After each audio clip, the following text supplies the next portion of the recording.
Sir एक यहाँ पर बेसिक सा कॉन्सेप्ट ये है कि अगर आपका गेन मार्जिन 0 से बड़ा है, मतलब कि omega P C is greater than omega G C है, तो सिस्टम आपके पास होगा बेसिकली स्टेबल।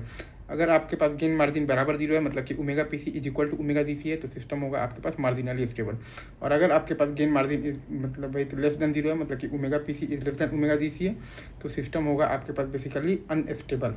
अगेन मैं फिर से बोल दे रहा हूँ, अगर आपके पास तो गेन मार्जिन अगर आपका 0 से बड़ा है, मतलब कि omega P C is greater than omega G C है, तो सिस्टम है आपके पास बेसिकली स्टेबल। अगर आपका यहाँ पर तो गेन मार्जिन बराबर 0 है, मतलब कि ओमेगा पी सी बराबर ओमेगा जी सी है, तो मार्जिनली स्टेबल सिस्टम। और अगर आपका यहाँ पर तो गेन मार्जिन 0 से छोटा है, मतलब कि omega P C is less than omega G C है, तो सिस्टम आपके पास है बेसिकली यहाँ पर अनस्टेबल सिस्टम है। ठीक है सर, यहाँ पर अगर आप ध्यान देंगे कैली हैमिल्टन थ्योरम की बात अगर अपन करेंगे, तो इसमें हम लोग basically A minus lambda I N के डिटर्मिनेंट को जीरो करते हैं, मतलब कि एस आई माइनस ए के डिटर्मिनेंट को जीरो करते हैं, ए माइनस लेमडा आई एन के डिटर्मिनेंट को जीरो करते हैं। तो लेमडा में चूंकि आपके पास बेसिकली एन डिग्री का इक्वेशन है, तो अब बेसिकली तो लेमडा को रिप्लेस हम लोग यहाँ पर कर देंगे ए से, तो ए में बन जाएगा हमारे पास बेसिकली एन डिग्री का इक्वेशन।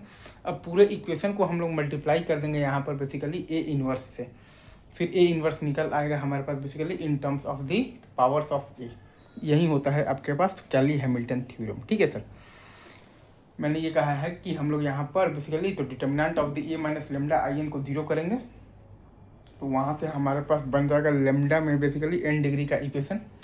फिर हम लोग बेसिकली तो लेमडा को रिप्लेस यहाँ पर कर देंगे मैट्रिक्स ए से, फिर हम लोग पूरे इक्वेशन में ए इन्वर्स से मल्टीप्लाई करेंगे, फिर ए इन्वर्स को हम लोग यहाँ से बेसिकली निकाल लेंगे, तो ए इन्वर्स हमारे पास आ जाएगा in terms of the powers of A. ठीक है।